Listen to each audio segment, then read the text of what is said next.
들고요. 오늘은 3장 13절부터 17절까지 그리고 4장 1절부터 11절까지인데 예수님께서 요단강에서 세례 요한에게 세례 받으시는 장면, 그리고 광야에서 마귀에게 시험 받으시는 장면입니다. 크게 보면 예수님이 굳이 세례를 받을 필요가 없거든요. 하나님이시잖아요. 하나님이 인간의 몸을 입고 오셨기 때문에 죄인들이 받는 세례를 예수님이 받으실 필요가 없어요. 그런데도 예수님이 세례 받으셨어요. 그리고 4장 1절부터 11절까지는 예수님이 마귀에게 시험을 받으셔요. 하나님이시기 때문에 시험 받을 필요가 없으신 분입니다. 그런데도 마귀에게 시험을 받으셨어요. 이 두 가지를 통해서 우리에게 뭘 말씀하시냐. 예수님은 완벽하신 하나님이시고 완벽하신 사람이세요. 하나님이 이 땅에 인간의 몸을 입고 오셨지만 그분은 사람이 겪어야 하는 과정을 다 경험을 하신 거예요. 그래서 그분이 결국은 인간을 위해서 세례를 받으시고 또 마귀에게 시험을 받으심으로써 모든 인간에게는 시험이 있다. 그 시험을 어떻게 이기는가에 대해서 가르쳐 주신다. 그러니까 과정이라고 보시면 됩니다. 인간들이 경험해야 하는 모든 것들을 보여주시는 과정이다.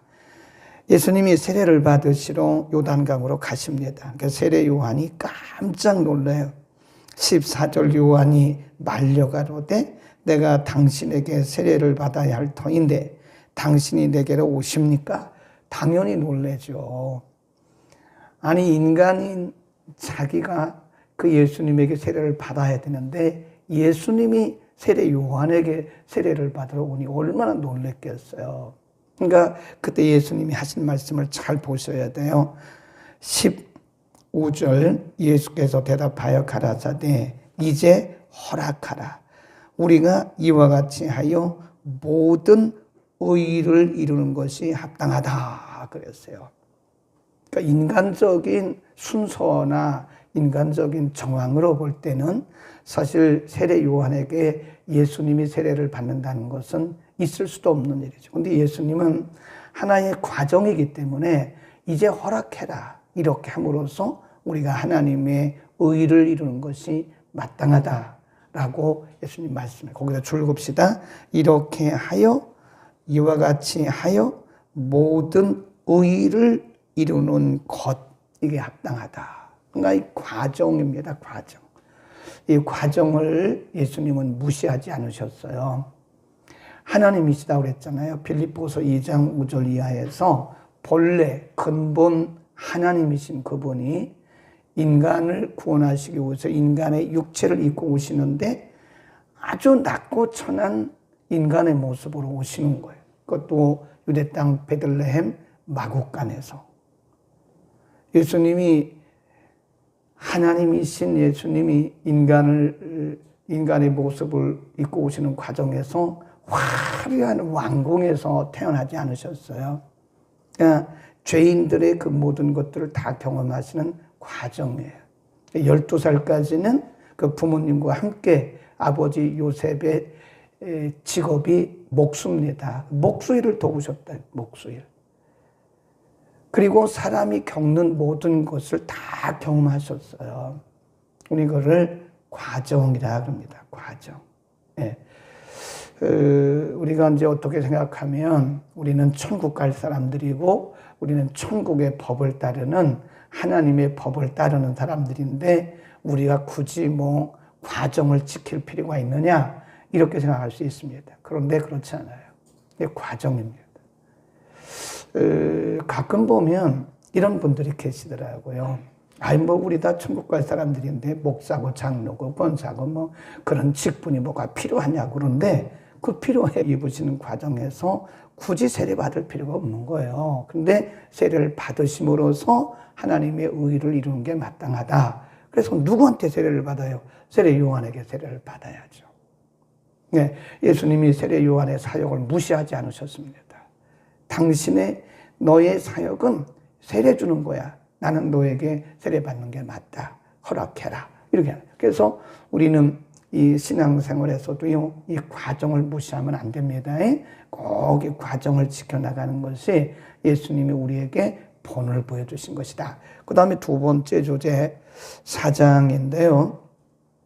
4장 1절. 그때에 예수께서 성령에게 이끌리어 마귀에게 시험을 받으러 광야로 가셨다. 이거 잘 보셔야 됩니다. 40일을 밤낮으로 금식하신 후에 줄이신다. 그리고 마귀에게 시험을 받으셨어요. 그러니까 1절에 보면 성령에게 이끌리어 마귀에게 시험을 받으러 광야로 가셨다. 의도적으로 가신 거죠. 예. 자, 또 우리가 마가복음을 한번 봅니다. 약간 다르게 기록을 합니다. 우리가 비교해 볼 필요가 있어요. 공관 복음, 마가복음 1장입니다. 1장 12절, 13절 약간 다른 차원에서 기록을 했어요. 자, 마가복음 1장 12, 13 시작. 성령이 곧 예수를 광야로 몰아내신지라. 광야에서 40일을 계셔서 사단에게 시험을 받으시며 들짐승과 함께 계셨다. 인간의 연약함을 친히 경험을 하신 거예요. 성령이 몰아내셨다. 40일을 거기서 계시면서 시험을 받으셨다. 누가복음 4장으로 갑니다. 누가복음 4장도 약간 다르게 기록을 했어요. 마가는 성령이 밀어내셨다 그랬고, 누가는 4장 14절에서 예수께서 성령의 권능으로 갈릴리에서 돌아가시니 그 소문이 사방에 퍼졌고 친히 여러 회당에서 가르치셨다 그랬습니다. 그리고 쭉 올라가면 예수님께서 다시 내려갑니다. 4장 1절로부터 보겠습니다. 시작. 예수께서 성령의 충만함을 입어 요단강에서 돌아오사 광야에서 40일 동안 성령에게 뭐하여 이끌리어 그랬어요. 약간씩 편이 다릅니다. 마귀에게 시험을 받으시더라. 그러니까 예수님께서 의도적으로 이 사단의 시험을 받으신 거예요. 그러니까 사실 예수님은 하나님이시기 때문에 이 사단의 시험을 받을 이유도 없습니다. 근데 예수님께서 인간의 연약함을 다 경험을 하시는 과정이다. 이렇게 보시는 거예요. 성령이 그를 이끄셨다. 시험의 종류가 세 가지인데 간단하게 보면 무슨 시험이었느냐. 거기 보세요. 3절에 시험하는 자가 예수께 나와서 가로되 내가 만일 하나님의 아들이었든 거기 줄겁시다. 내가 만일 하나님의 아들이었든 명하여 이 돌들이 떡덩이가 되게 하라 그랬어요. 그 다음에 6절 보세요. 가로되 내가 만일 하나님의 아들이었든 뛰어내리라. 기록되었을 때 저가 너를 위하여 그 사자들을 명하시리니 저희가 손으로 너를 받들어 발이 돌에 부딪히지 않게 하시리로다 그랬어요. 여기 두 번 내가 만일 세 번의 시험 중에서 마귀가 한 말이 내가 만일 이런 표현을 써요. 이걸 뭐라 그러냐? 이게 굉장히 중요한 겁니다. 오늘날도 사단의 전략은 똑같아요. 예수님을 시험했던 사단의 전략 중에 하나가 뭐냐? 내가 만일 뭐죠? 이게 정체성의 시험입니다. 아이덴티티, 정체성의 시험이에요. 예수님이 하나님의 아들이죠. 아닙니까? 하나님의 아들의 형태가 오신 거죠. 하나님이신데 인간의 몸을 입으시고 하나님의 아들의 형태로 오신 거잖아요. 당연한 거예요. 그런데 마귀는 당연한 것을 흔들어요. 그 뭐라 그러냐? 정체성의 시험이라. 사람이 정체성이 흔들리면요, 마음이 무너져요. 가치관도 무너집니다. 인간의 생명과 같은 것이 뭐냐? 우리의 삶을 지탱해주는 기둥과 같은 것이 뭐냐? 정체성입니다. 학생들이 내가 누군가를 알면 공부에 집중합니다. 공부에 집중하지 않는 학생들은요, 내가 누군가를 모르는 거예요, 지금. 가정에서 남편이 내가 이 집의 가장이다. 이 집의 가장이라고 하는 분명한 정체성이 있으면요, 이게 옆길로 안 가요. 가족들을 위해서 목숨 바쳐야 되죠. 가정이. 성도가 나는 하나님의 택한 백성이라고 하는 분명한 정체성을 가지면 우리가 분명한 방향성이 있습니다. 흔들림이 없어요. 근데 성도가 이것도 하고 저것도 하고 세상 사람들이 하는 거 다 해요. 그 왜 그러냐? 내가 누군가에 대한 정체성이 약한 거예요. 가끔 가다 보면 목회를 하다가 목회를 그만두고 다른 일을 하는 분도 있어요. 어쩌면 그것이 좋을 수도 있어요. 왜냐하면 그거 자기가 갈 일이 아닌데 괜히 들어섰다가 알고서 그냥 그만두고 다른 길 가는 거고 맞을 수도 있어요. 그러나 정말 목회자로 부름을 받았다면 죽기까지 가야 되는 거예요. 정체성이 흔들리면 이거 했다 저거 했다 저거 했다 이거 했다 합니다. 이 사업을 하는 분들도요. 사업을 한 가지를 못 하더라고요. 3년마다 업종이 바뀌어요. 성공한 사람 보셨어요? 없습니다. 옛날 어른들이 한 우물을 파라, 한 우물을 파라. 우리가 신앙생활도 올곧게 한 방향으로 가야 되는데 이게 뭐냐? 정체성입니다. 정체성. 이게 아이덴티티가 흔들리면요. 사람은 우왕좌왕하게 돼 있어요. 우리가 자기의 정체성만 분명하면요. 목숨 겁니다. 목숨 걸어요. 누가 무슨 얘기를 해도 흔들림이 없습니다. 근데 정체성이 흔들리면 목숨 못 걸어요. 하나님이 나를 이 일에 부르셨다고 하는 분명한 부르심. 우리가 그걸 조금 어려운 말로 말하면 하나님의 소명, 콜링, 그리고 사명이라고 말하는 거예요. 그러니까 마귀는 그거를 흔들어요. 지금도 오늘날도 마귀는 성도들의 정체성을 자꾸 이렇게 찔러요. 찔러가요. 흔들리면 마구 흔들어대요. 그러니까 마귀가 처음부터 그냥 세게 들어오지 않습니다. 우회적으로 이렇게 들어와 봐요. 그래서 이 사람을 한번 통해서 찔러보고 저 사람을 통해서 한번 찔러보고 조금씩 흔들리잖아요. 그러면 사방에서 이런저런 방법을 통해서 우리를 휘어잡아요. 그래서 무너뜨리는 게 사단의 목적입니다.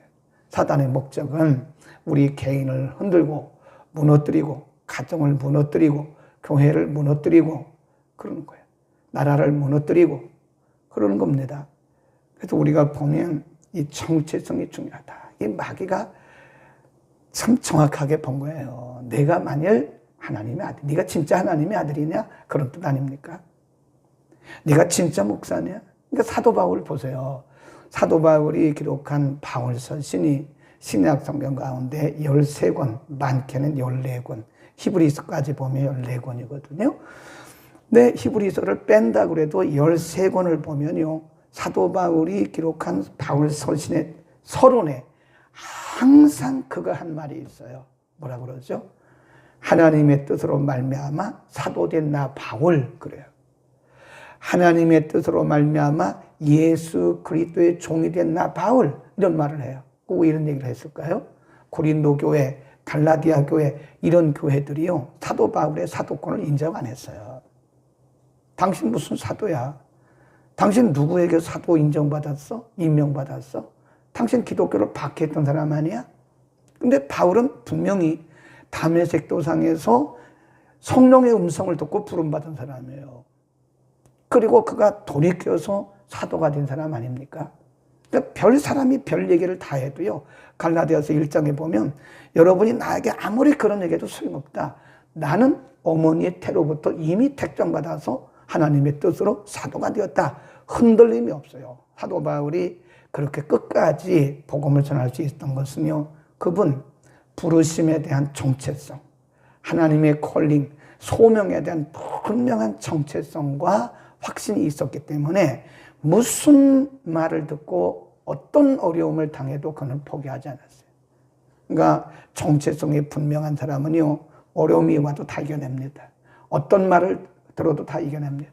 어떤 사람들은 일을 잘 하다가 주의 일 잘 하다가 어떤 사람이 한마디 했대요.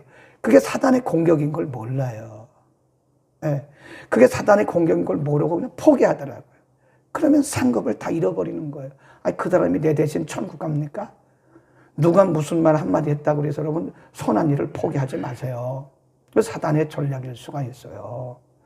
우리를 선한 길에서 이탈하게 하기 위한 하나님의 선한 상급을 받지 못하게 우리를 방해하는 사단의 전략이다. 그 다음에 두 번째 마귀의 전략이 뭐였는가? 여기 뭐 할 말이 많은데요. 시간이 없으니까 두 번째, 세 번째 이제 시험을 하면서 두 번은 내가 만일 하나님의 아들이거든 두 번은 그렇게 말하고요. 세 번째는 뭐라고 말했나? 9절입니다. 9절 시작. 가로되 만일 내게 엎드려 경배하면 이 모든 것을 내게 주리라. 이게 뭐의 시험이죠? 신앙의 시험입니다. 신앙. 내가 만일 하나님의 아들이거든 두 번, 이것은 정체성에 대한 시험이고요. 그 다음에 내가 만일 내게 절하면, 이 말은 신앙의 시험이에요. 신앙. 그러니까 많은 사람들이 여기서 무너지죠. 물질 앞에 믿음이 무너지죠. 명예 앞에 믿음이 무너지죠. 예. 어떻게 예수님이 마귀에게 절을 할 수 있습니까? 마귀에게 어떻게 예수님이 경배를 합니까? 그 신앙의 정체성과 더불어서 신앙의 시험이에요. 그러니까 물질 앞에서 우리의 신앙을 한번 테스트해봐요, 마귀가. 너 물질이냐 믿음이냐? 그럴 때 많은 사람들이요, 물질 앞에 무너집니다. 물질 앞에 무너져요. 돈 때문에 신앙을 팔아먹는 사람들이 많아요. 또 명예 앞에 신앙이 무너집니다. 그 명예가 얼마나 간다고. 왜? 이게 중요해요. 막 그랬을 것 같아요. 자, 그러면 예수님은 어떻게 이기셨는가? 사단을 이기는 방법 똑같습니다. 거기 보면 예수님께서 이렇게 말씀하세요. 예수께서 4절입니다. 예수께서 대답하여 가라사대 기록되었으되, 이게 말씀이거든요. 구약의 말씀. 기록되었으되 사람이 떡으로만 살 것이 아니라 하나님의 입에서 나오는 말씀으로, 모든 말씀으로 살 것이니라. 그 다음에 또 7절 보세요. 예수께서 이르시되 또 기록되었으되 주 너의 하나님을 시험치 말라 하였느니라 그랬습니다.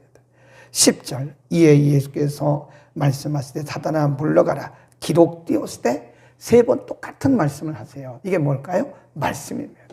그러니까 사단의 시험을 이기는 도구가 뭐냐? 사단의 시험을 이기는 능력이 뭐냐? 사단의 시험을 이기는 방패가 뭐냐? 말씀이에요, 말씀. 그러니까 말씀 잘 들어야 되고요. 그래서 말씀을 신비에 새겨야 되고요. 말씀을 우리의 생명같이 여겨야 됩니다. 그러니까 이 말씀이 잘 이렇게 뿌리를 내려 있는 심령들, 그런 믿음들은요, 사단의 시험이 안 올 수가 없습니다. 다 마귀의 시험이 와요. 안 올 수가 없어요. 우리의 생명이 다하는 날까지 계속 마귀의 시험이 옵니다. 하나님 마귀의 시험 없게 해주세요. 그것은 성경적이지 않아요. 마귀의 시험이, 예수님도 시험 받았는데 어떻게 마귀의 시험이 없습니까? 이렇게 기도하셔야 돼요. 하나님, 마귀의 시험이 있을지라도, 이렇게 기도해야 됩니다. 마귀의 시험이 있을지라도 내가 말씀을 의지하고 예수 이름을 의지하고 이기게 하옵소서. 예수님이 시험 이겼어요? 안 이겼어요? 세 번 다 이기셨어요. 우리에게 뭘 말씀해 주세요? 우리 힘으로는 마귀의 시험을 못 이깁니다. 못 이겨요. 장사가 없어요. 많은 사람들이 무너져요. 그 왜 그러냐? 장사가 없다는 거예요. 그래서 예수님이 이기셨어요. 누구의 이름으로 이기는 거예요? 예수 이름으로 이기는 겁니다. 예수의 이름으로 이길 수 있는 것이고 하나님의 말씀을 붙들고 이기는 거예요. 예수님 이겨요? 예수 이름으로 이기는 겁니다. 예수 이름 의지하세요. 능력의 예수 이름. 그래서 예수 이름으로 명하느니 떠나가라 그러면 되는 걸, 그거를 무서워가지고 철철철철철 매는 사람들을 보면 예수님의 십자가를 헛되이 믿는구나, 그런 생각이 들어요. 기도하겠습니다. 걸어가신 우리 아버지, 오늘 아침 우리에게 예수님의 세례 받으심과 마귀에게 시험 받으심을 통해서 예수님이 인간의 과정을 다 거치시고 연약한 인간들을 구원하시고 우리에게 본을 보이시고 승리의 깃발을 주신 것을 상고했습니다. 하나님, 오늘 특별히 예수님께서 사단에게 시험을 받으셨지만 정체성의 시험을 받으시고 신앙의 시험을 받으셨지만 말씀으로 이기셨듯이 우리가 말씀이 사단의 전략을 이기는 무기임을 믿게 하시고 언제나 말씀에 집중하는 우리를 되게 하옵소서. 우리의 힘과 우리의 경험과 우리의 능력으로 사단의 시험을 이길 수 없으나 우리 주님 예수께서 사단의 시험을 이기시고 우리에게 예수 이름의 권세를 주셨사오니 하나님 우리에게 어떤 시험이 있을지라도 승리하신 예수의 이름으로 날마다 승리하게 하여 주옵소서. 사단은 이빨 빠진 호랑이요 메어진 사자인 것을 알게 하시고 사단의 시험을 두려워하지 말게 하시며 예수의 이름으로 날마다 승리하는 우리 모두가 되게 하여 주옵소서. 예수 그리스도의